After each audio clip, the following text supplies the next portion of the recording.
Alright y'all, day 41, back, just got dropped off by Homer's wife, Teresa.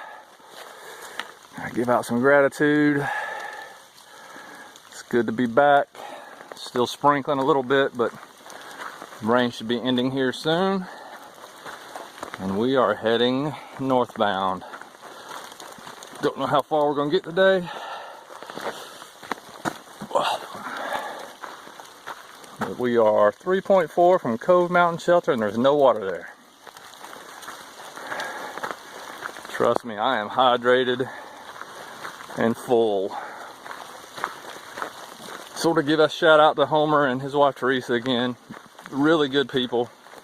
Do really good things for the trail. They're about $1 a mile for the shuttle. So when you get into Daleville and you need a ride, you want to do a day of slack packing or something, give them a call. They're in AWOL's guide. I didn't give a time date stamp. When I first turned the camera on back there, so it's day 41, March the 28th, and I got dropped off right about 7:30. Been walking about 20 minutes right now. So gear that has been ordered that's going to come with my wife next week. I did go ahead and get the Gossamer gear. I can't even remember the name of it now. Morta whatever 60 rucksack.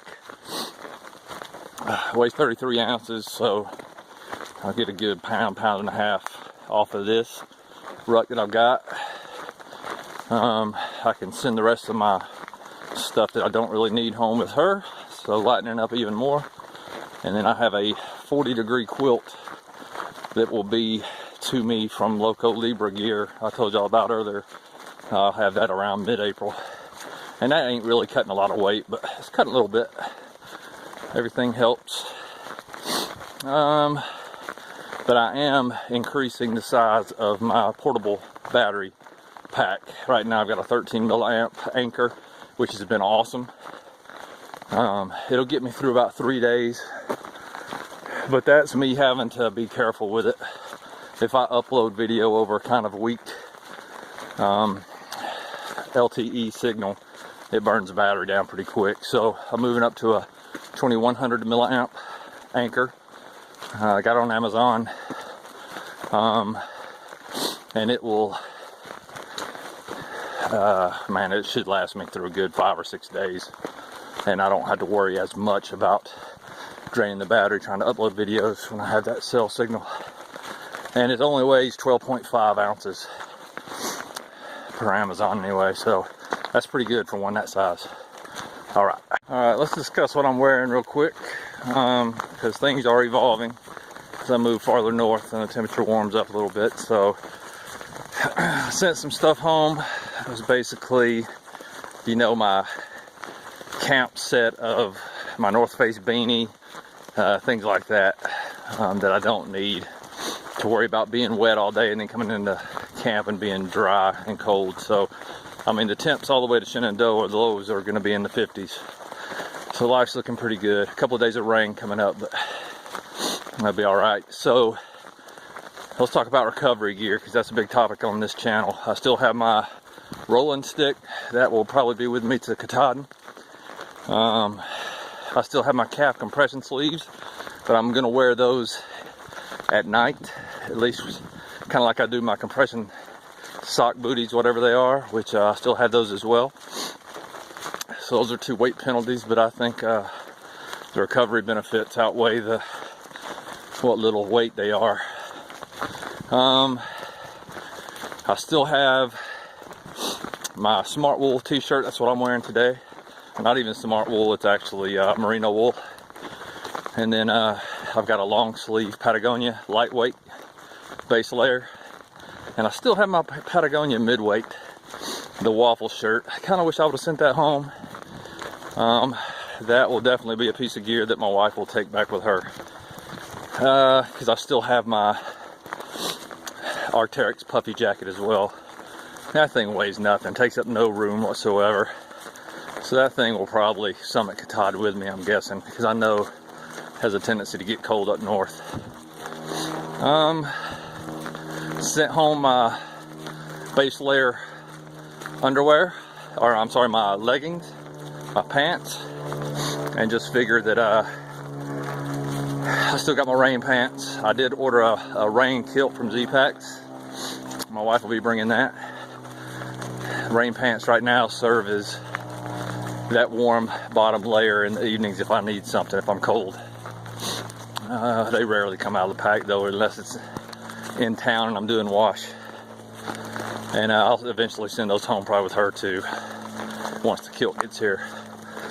And like y'all know, I sent home my Neo Trekker pad, which by the way, man, it's never gonna meet ultralight standards, but if you're doing a section hike and you're a pretty big, tall dude and you want to sleep comfortable, that Neo Trekker is something else. That is a great mat. But I tell you, you better get the pump sack that comes with it, because that thing takes some O2 to blow up. You'll go hypoxic before that thing gets full. So as I sent it home, I sent my pillow home, and I also sent the pump sack home. So that's about it that got sent home, but doing good. I'm still heavy on food, as y'all saw. I'll be eating like a doggone beast though tonight and tomorrow morning. Starting to get this pack a little bit lighter. Definitely gonna pay for it today, but I deserve it because I took a 0. So let's pay a little bit. Let's pay homage. All right, y'all. Right now, I can see the tall mountains I got to go over today, the apple orchard and all that, and they're socked in. So hopefully that'll clear out so we get some views. All right.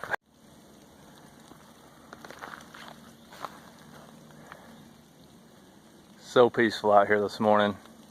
It usually takes me a long time to plug back into the trail and get away from the matrix, but not today, man. Today has been spectacular.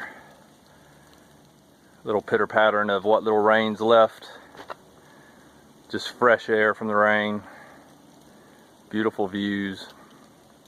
And there are those hills over there that are socked in on top. For those who are interested or have never worn things like calf compression sleeves, or are starting a trail, plan on starting a trail with them to try to avoid the shin splints and help with the plantar fasciitis, this is how I've done it. So I wore them all the time for the first 30 to 33 days. And then I started weaning myself off of them a little bit, only because it started getting warmer, man, and they're hot, or they can be hot. But if I'm climbing, like I got some good climbs today, so if I start feeling tension in my calves or the front of my shins, I'm gonna stop and those things go right back on, and I'll finish the day with them on, and then wear them a little bit tonight,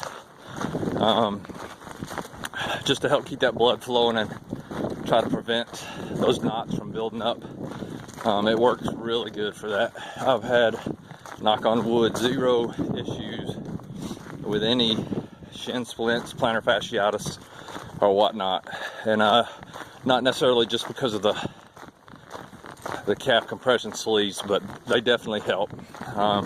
So that's my theory on them. They're not on right now. They may be on by the end of the day, depending on these climbs. And a lot of times, the pressure on my calves or shins will build up more on the downhills than climbing. So anyway, that's my theory.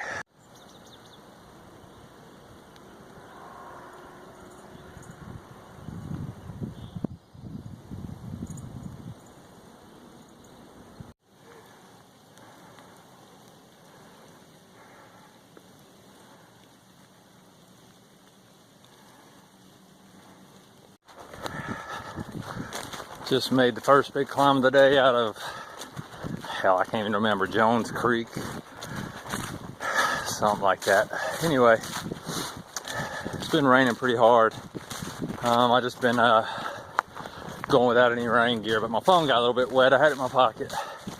Pants they're protected by DWR, but it definitely rained pretty hard, so it got kind of wet. It turned off a couple of times. It looks like it's recording now, so I'm probably gonna let it dry out for a while. Might not get to film a whole bunch over the next few hours, but we'll see. It'll just be me get my ass kicked anyway. Alright, I'll catch up with y'all later. I had to try to get this little fella on camera. Hey, little buddy. Almost stepped on him. I'm glad I didn't. Alright, hopefully, I don't know, we'll see. The phone shut down again, but seems to be working okay now. I know when it dries out, it's going to be fine. It didn't get too wet, but anyway, I got a doggone Z-Packs little wallet here that my phone fits in. Why I didn't put it in there, I have no clue. But I will from now on. Sun's coming out right now. Supposed to get some more rain a little later on. No big deal. It felt kind of good because it is humid today. I've been re-watching Bigfoot videos. I told them in the comments this morning that I've been re-watching his videos, and why that hasn't crossed my mind before, I don't know. But that dude, talking about a strategy, man, that is a strategician when he was walking this thing. So he's doing a lot of brain power for me just watching those videos, and also lets me know the ass kickings I got coming up today too. And good Lord, it was hot when he was walking. So I was going up that hill sweating, and I was like, man, I can't complain too much. Watch those Bigfoot videos, and A, I know he sweats a lot anyway, but B, it was just freaking, he was in the hot season, boy. All right. So everybody's probably tracking. Wife's coming. We've got the Shenandoah thing worked out. Now her and my son are going to come up for spring break around April the 16th-ish. Check out this little fella. Hey, little fella. You're a pretty little thing. Probably bite the mess out of me if you could, wouldn't you? Yeah, so I think, and hey, here's something cool too that goes along with the spring break is, man, we're, everything goes well, y'all. We're well under 2 weeks away from being over 1,000 miles. I don't know if that excites anybody out there, but that's crazy in my eyes. So, you know, I need some water, and this creek is looking good. So I'm gonna go ahead and refill, but what I need y'all to think about, those who are familiar with that area up around the 1,000-mile mark, or maybe 1,100-mile mark, what are some options? I know I can be doing some big miles those days. We're gonna have 2 dogs with us too, so wherever we stay, again, needs to kind of be centrally located, and it's a place that takes dogs.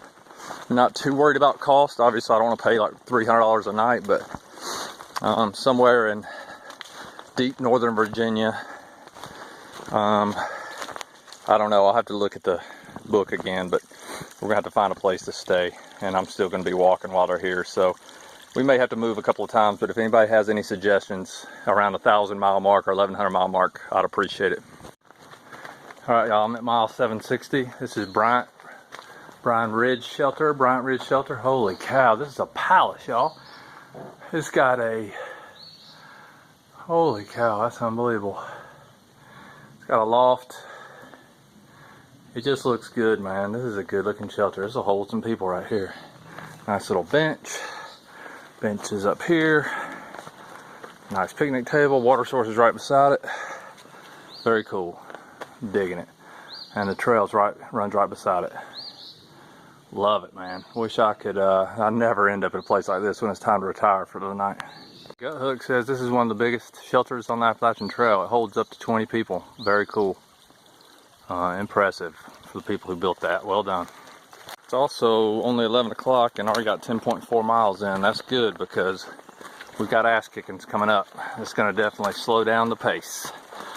But yeah, those are from Bearwallow Gap to Bryant Shelter. That's a pretty good walk. There's definitely one or two good little climbs in between there, but pretty good. Nice switchbacks. Nothing to complain about. Alright, y'all, stop and get some water. I'm 0.2 away from Bryant Ridge Shelter. I'm probably already messing that name up. It's funny how quick you forget shelter names. But I just wanted to, since I went to Aqua Mira as my primary, I just wanted to comment that I'm using sports tops on both of my bottles.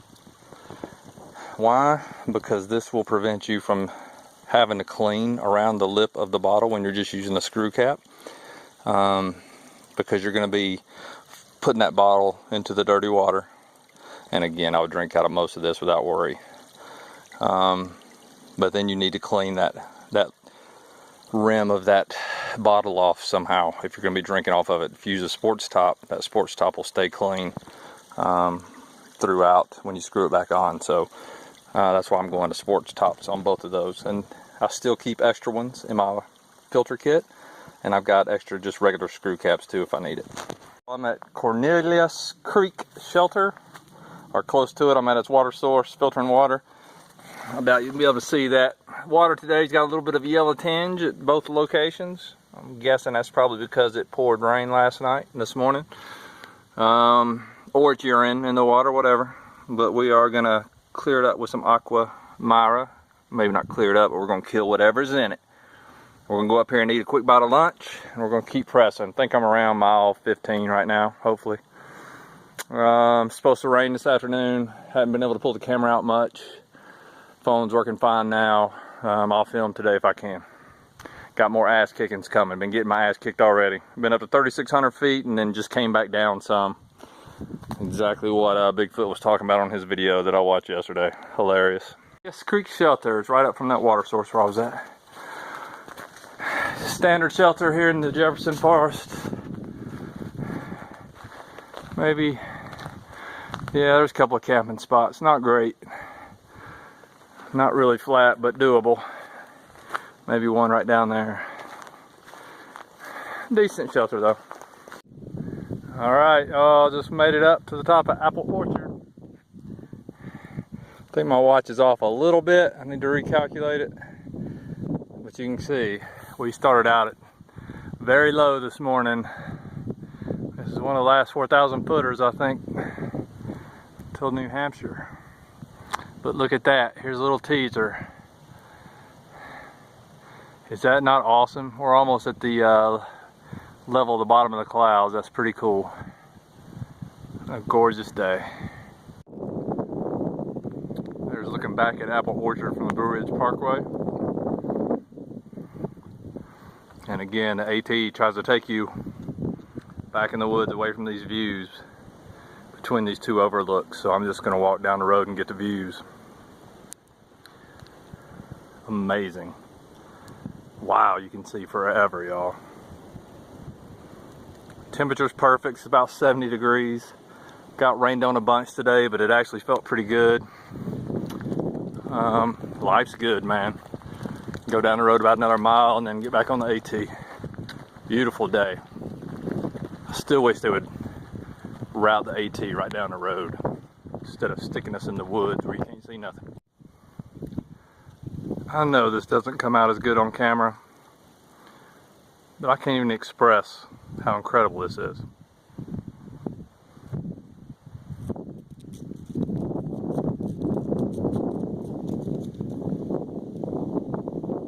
Getting to see that little valley down there with all those houses. So cool.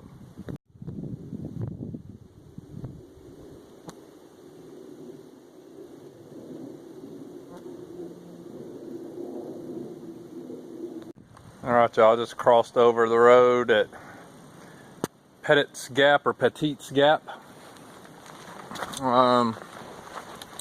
This sign got 8 to the next shelter, 10 down to the bridge, I guess, crossing over James River. I'm going to do about 2.2 more to a little creek and a campsite.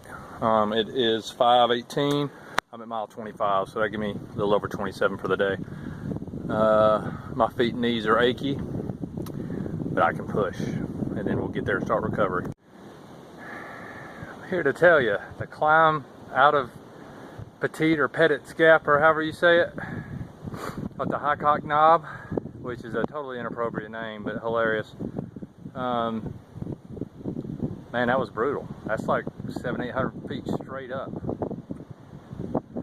So what's funny about that is, if you're ending your day, whether you're a 12-mile hiker, a 18-mile, a 20-mile, or like I did today, 25 miles, and then you get to that, and then you have a 800-foot climb straight up rocks, that took about 25-30 minutes.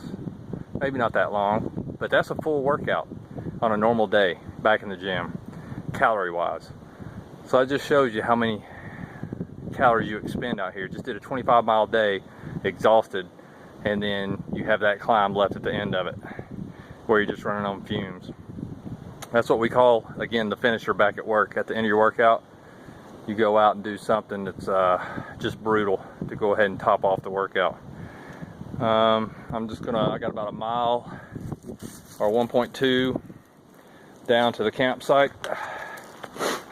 I'm gonna pour myself out of this rucksack, set up my tent, get some food going, clean up a little bit because I'm sweaty and sticky, eat.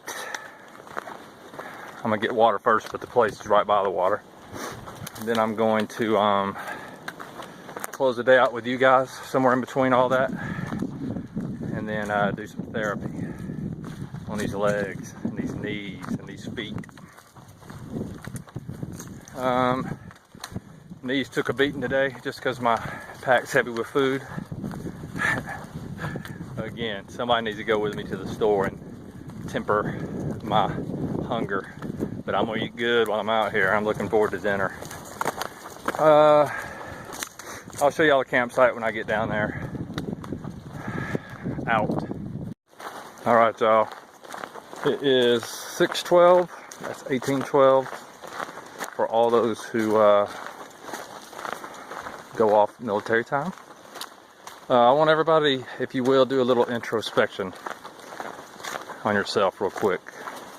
And the question is, and again, this is kind of like the wrestling theme song question, trying to help us build a comprehension of who our community is made of. So what do you personally do? Hopefully on a daily basis, but maybe it's every few days. What do you do to better yourself outside of work and outside of being a good mom and dad or whatever? But something just for you. What do you do? And working out's good. Like I'd like to hear about your workout plans or what that entails. But I'm also concerned about what do you do. Look at that deer! Holy cow! Didn't even see it. What do you do mentally? Do you read? Do you meditate? Do you watch educational things on TV? Like, what's your game? And what does it do for you? Me, man, I like to read. I read a lot, actually. I get up every morning at home, and man, I can't wait to stomach Todding because I like to get back in my battle rhythm back at home. But you can ask my wife, I get up about 3:30 or 4 every morning, fix coffee in the Keurig. Then I'll sit down and read for at least an hour, hour and a half. And I like to read books that build my understanding about things.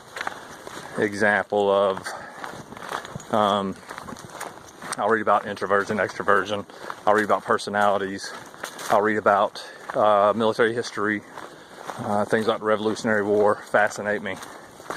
But I'm always looking to expand my knowledge or my brain power somehow. So I'm just asking you the same things. What do you do? And if you don't do anything, just let us know that too. Nobody's gonna look down at you or down on you for it. But I would challenge everybody that we all need to do something. So what do you do? Or what do you wish that you had time to do? If there was any water anywhere near here, this is where I'll be staying tonight. This is a nice campsite, but problem is if you want to camp here, you got to carry some water up some big hills. Wow, I think I actually won one time and found a pretty good spot. In fact, I think there might be a better spot right up there. Look at this grass. Oh my God. I'm gonna sleep on a pillow tonight. This is gonna be awesome. Of course, I really am sleeping on a pillow, huh? All right, y'all, I'm gonna go get some water, start priorities of work, and I'll end the day with you cats here in a minute. All right, I've shown this a bunch in the past, but probably somebody who hadn't been following the whole time. Here's the tent set up. And this may look a little strange compared to ones you've seen in the past, but it's because the guidelines that I put a stick down there to pull them out even farther. So it gives me a little more room in there. Overall, I love this tent. And hey, there's some sweet bugs out here, really. They are giving me all of their love. sweet gnats. And the good thing is my bug lotion is coming with my wife, so I get to put up with them. Not a big deal. They're not mosquitoes, so no big deal. All right, I'm gonna get set up, get in the tent, and eat. All right, y'all, trying to get this to where. Hello. All right, so film's gonna be a little manky because I'm trying to do a couple things here, and obviously it's dark. So today, hey, we turned some pages, y'all, at least one. So I got dropped off at page behind, stand by.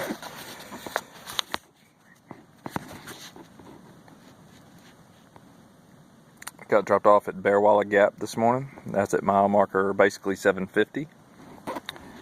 And then, man, we started making some time. You hear them pages turning right there? Yep. And we ended the day, y'all, at mile marker 777.2. So 27.2 miles today. I'm pretty proud of that because we came over some high crap. And then tomorrow we're going to go down across the James River and go past Big Island, Virginia and Glasgow. And we're going to turn another page. Oh shoot, getting crazy on the page turning. Yep, we're going to go over 800 tomorrow. That's exciting to me. But we're going to stop short of Bald Knob. That's the next 4,000 foot peak. So we'll probably stop around Brown Mountain Creek Shelter at mile marker 804. Yeah, so that's probably where we're going to stop. We're going to refuel that night. Sorry. Not that y'all care about seeing my face anyway. We're going to refuel tomorrow night, and then we're going to hit the last two 4,000 feet peaks prior to, and that's the Priests. Well, we'll go in order. So that's Bald Knob, and then we stay above 4 for a little while, and we keep dropping back down to about 3.5, back up to 4, and then the Priest will be the last one. And then we will descend all the way down. So I'm going to try to get through those in one day. So we're looking good, man. By the end of Thursday, we should be around mile marker, hopefully, 832. So that's good. We'll only be 30 miles out of Waynesboro. And that's what I'm trying to do. I want to be close enough to where Saturday I can get in there pretty early and spend the day. I'm hoping. That's the plan anyway. We'll see how it goes. It was a good day today. Man, this video is already long, so I don't want to take any longer. Hope everybody's doing good. Deuces. Oh yeah, and good night, TCCB. I love y'all. Y'all are my life. And I hope everybody's doing well. Tell your friends about us. Let's build this community up. And we'll see y'all on day 42.